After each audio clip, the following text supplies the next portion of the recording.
Jos tässä vaiheessa ajattelet, että minä en osaa piirtää, niin se ei itse asiassa ole totta.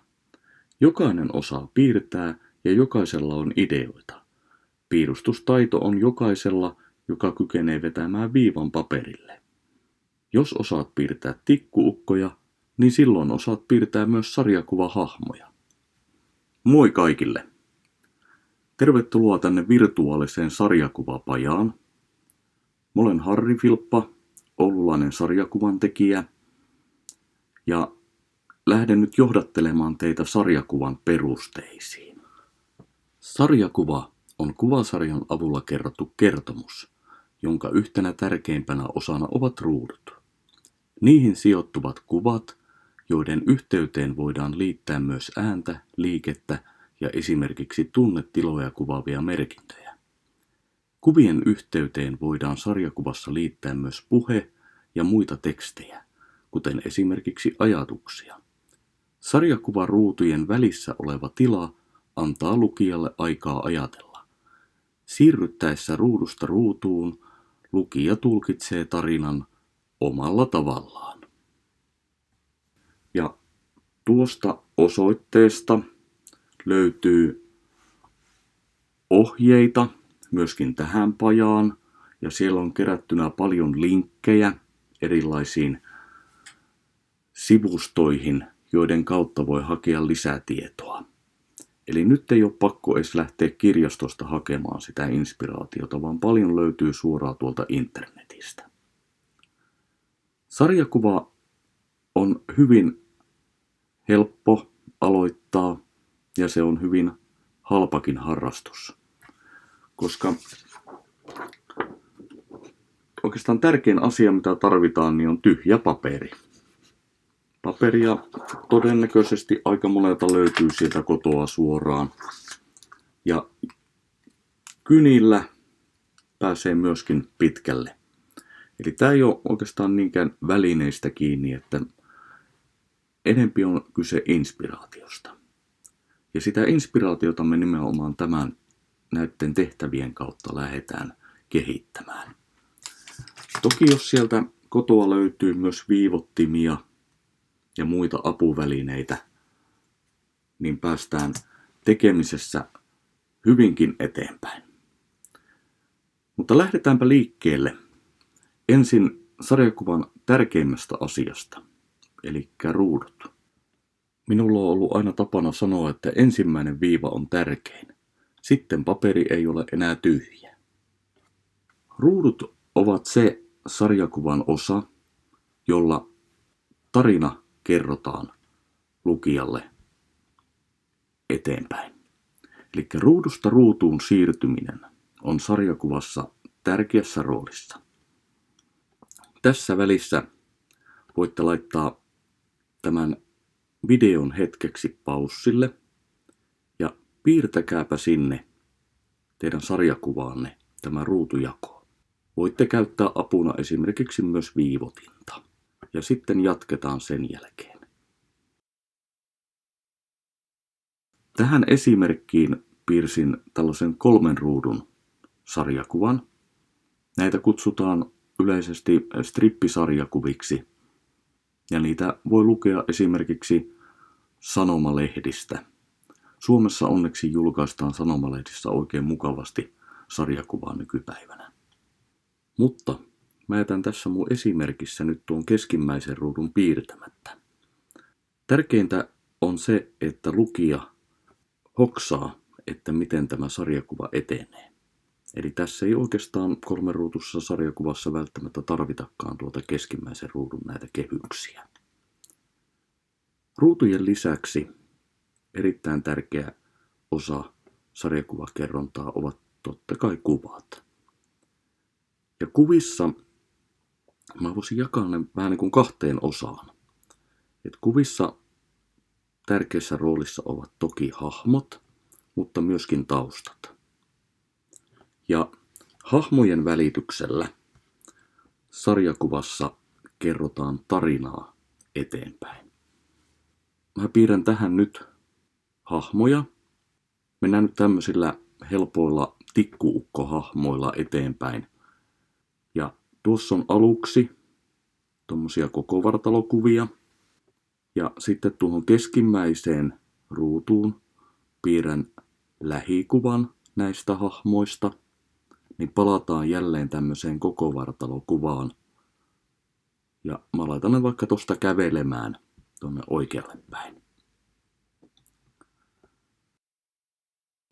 On tärkeää muistaa, että kuvakulmia ja etäisyyksiä vaihtamalla kuvakerrontaan saadaan lisää mielenkiintoa. Eli nyt meillä on sarjakuvaan luotu hahmot. Eli tässä on tikkuukko,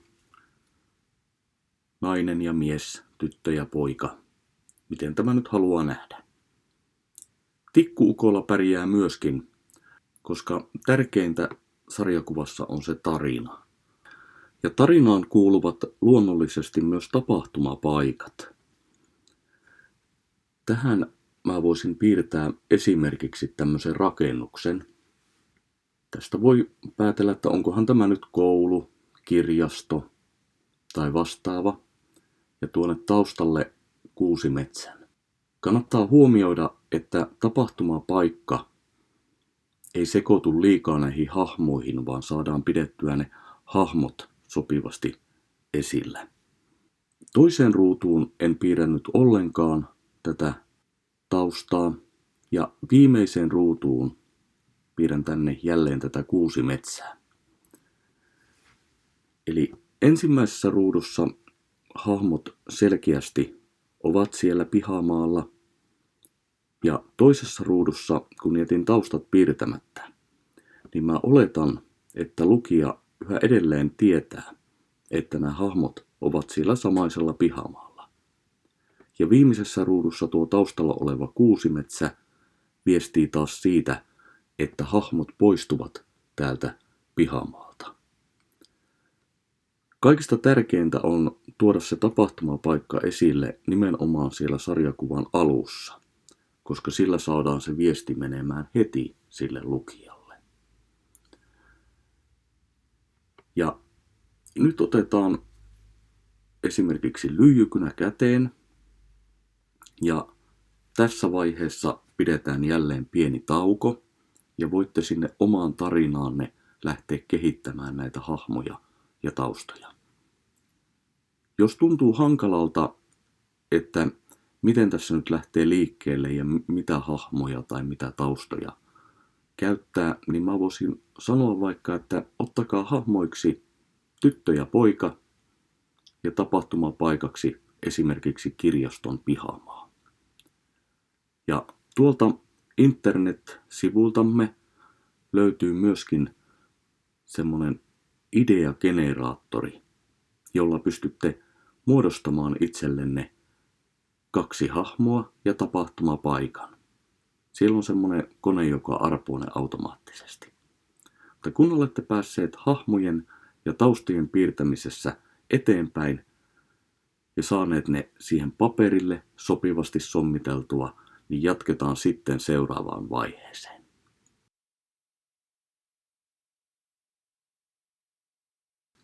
Sitten päästäänkin sarjakuvan tekstikerrontaan. Ne voitaisiin kätevästi jaotella muutamaan eri tyyppiin.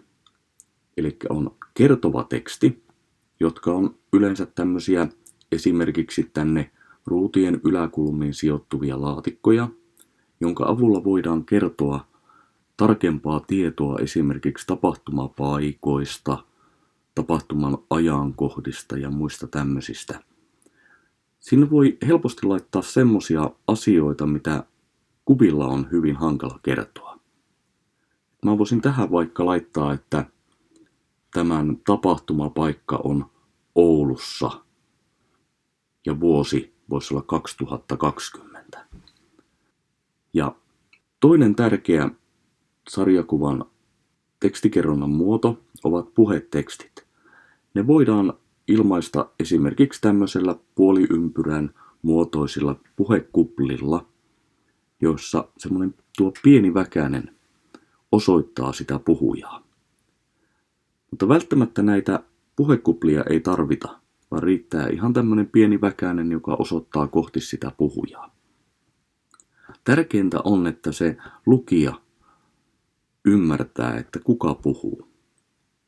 Ja tässä tämä toinen kaveri voisi sanoa tai kysyä tältä toiselta, että mistä olet kotoisin? Ja hän voisi vastata, että Kilpisjärveltä.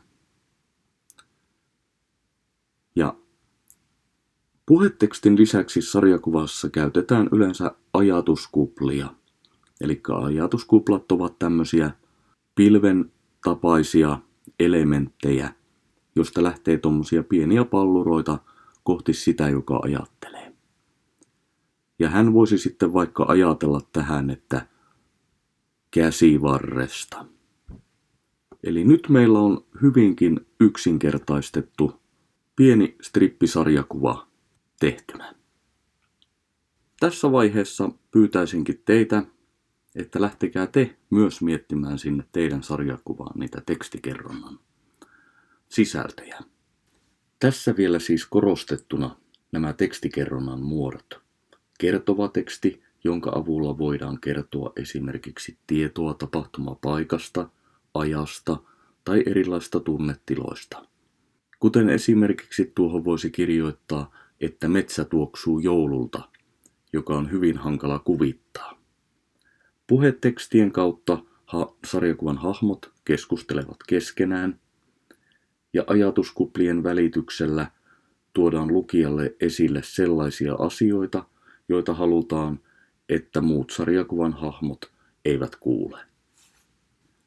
Voitte tässä vaiheessa jälleen laittaa tauolle tämän videon ja siinä vaiheessa, kun olette tekstit sinne saaneet asemoitua, niin palataan sitten aiheeseen. Nyt on 3-ruutuinen sarjakuva piirrettynä ja kirjoitettuna.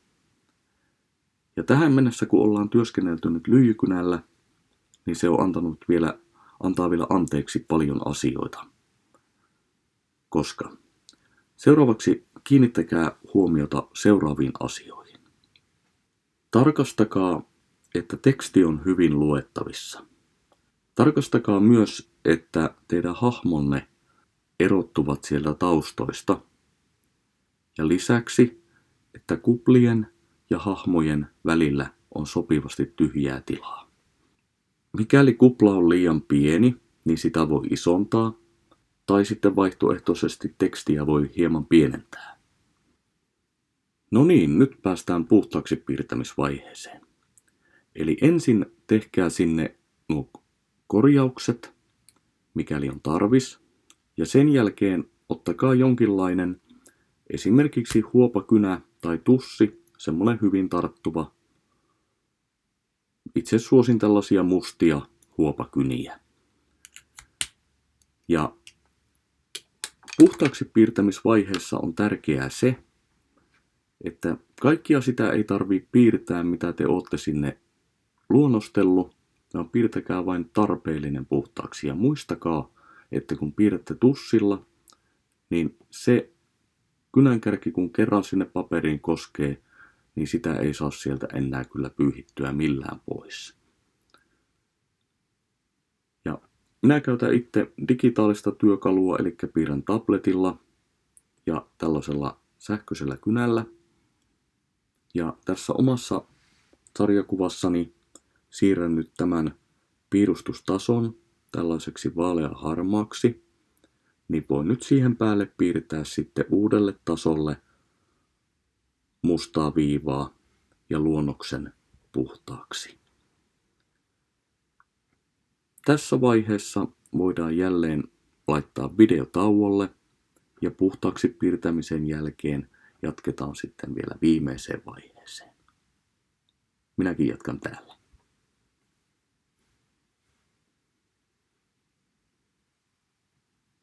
Nyt on luonnos saatu piirrettyä puhtaaksi. Ja nyt seuraavassa vaiheessa, kun teillä on siellä lyijykynä työ alla ja puhtaaksi piirretty työ päällä, niin voitte ottaa kumin käteenne ja kumittaa sieltä ne lyijykynän jäljet pois. Niin tällöin siihen paperille jää enää puhtaaksi piirretty sarjakuva. Ja minä tässä omalla työpöydälläni siirrän näkymättömäksi tämän luonnostason, niin silloin sieltä tulee se puhtaaksi piirretty sarjakuva esille.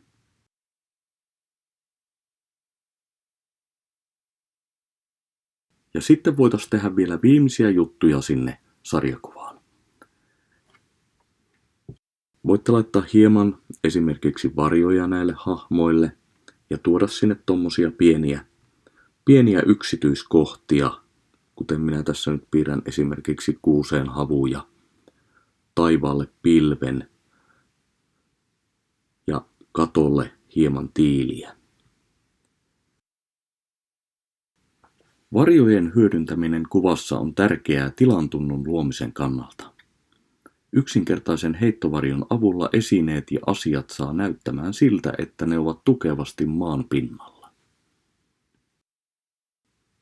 Ja siinä vaiheessa, kun sarjakuvanne on valmis, niin toivotan onnea seuraavan tekemiseen ja muista aina, että tämän videon alkuun pystyt palaamaan ja katsomaan sen uudelleen. Minä kiitän.